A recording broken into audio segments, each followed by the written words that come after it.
बाइसरन मेडो की शांति 22 अप्रैल 2025 को टूट गई। खूबसूरत पहलगाम घाटी में आतंक ने कश्मीर के दिल पर हमला किया, जिसमें 26 मासूम टूरिस्ट मारे गए। यह हमला इस क्षेत्र में अस्थिर शांति की एक भयानक याद दिलाता है, जिसने पूरे भारत में सदमे की लहरें भेज दी। द रेजिस्टेंस फ्रंट या टीआरएफ ने शुरू में जिम्मेदारी ली, लेकिन बाद में इसे अस्वीकार कर दिया, जिससे भ्रम और संदेह का सिलसिला शुरू हो गया। भारत ने तेजी से और निर्णायक रूप से प्रतिक्रिया दी। 1960 के बाद से सहयोग का प्रतीक सिंधु जल संधि को रोक दिया गया। वीजा प्रतिबंध लगाए गए, जिससे सैकड़ों भारतीयों ने पाकिस्तान छोड़ दिया, और इसके विपरीत अटारी वाघा बॉर्डर विभाजित राष्ट्रों का एक मार्मिक प्रतीक बंद कर दिया गया। रक्षा अभियानों के लाइव कवरेज पर मीडिया ब्लैकआउट लगा दिया गया। पाकिस्तान ने भी इसी तरह जवाबी कार्रवाई की, भारत की कार्रवाइयों को अपने प्रतिशोधी उपायों के साथ दिखाया।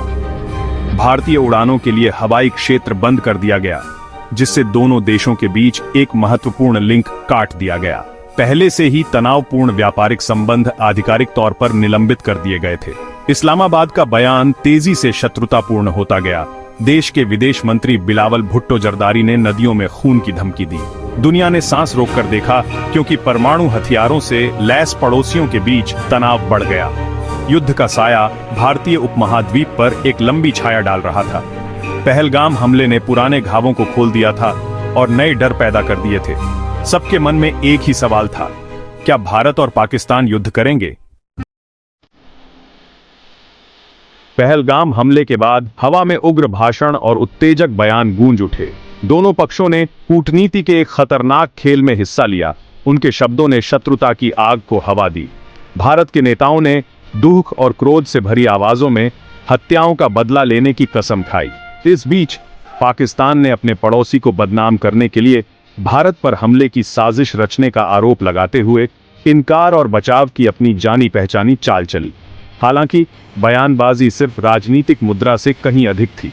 ये एक गहरे सच को दर्शाता है, अविश्वास और दुश्मनी का गहरा कुआं, जिसने 1947 में अपने जन्म के बाद से भारत और पाकिस्तान के बीच संबंधों को जहर दिया है। प्रत्येक पक्ष दूसरे को संदेह की दृष्टि से देखता है, हर कार्य की व्याख्या पिछले संघर्षों और विश्वासघातों के चश्मे से करता है। दोनों तरफ के कट्टरपंथी मीडिया से प्रेरित इस जहरीले माहौल ने तर्कपूर्ण बातचीत को लगभग असंभव बना दिया है। इस विस्फोटक मिश्रण में पाकिस्तान की अनिश्चित आंतरिक स्थिति को जोड़ा गया। आर्थिक अस्थिरता और राजनीतिक उथल-पुथल से जूझ रहे देश का नागरिक नेतृत्व अपनी शक्तिशाली सेना के प्रति तेजी से कृतज्ञ प्रतीत हो रहा था। जनरलों ने अपनी ओर से भारत के साथ टकराव को अपनी विफलताओं से ध्यान हटाने और अपनी घरेलू स्थिति को मजबूत करने के तरीके के रूप में देखा। इस तरह की कूटनीति का खतरा स्पष्ट था। पहले से ही हथियारों से लैस क्षेत्र में भड़काऊ भाषा आसानी से गलत अनुमान और अनपेक्षित परिणामों में बदल सकती है। दुनिया ने इस खतरनाक गतिशील को पहले भी देखा था, और दोनों देशों के पास परमाणु हथियार होने के कारण दांव पहले से कहीं ज्यादा थे।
सहयोगियों के साथ पाता है।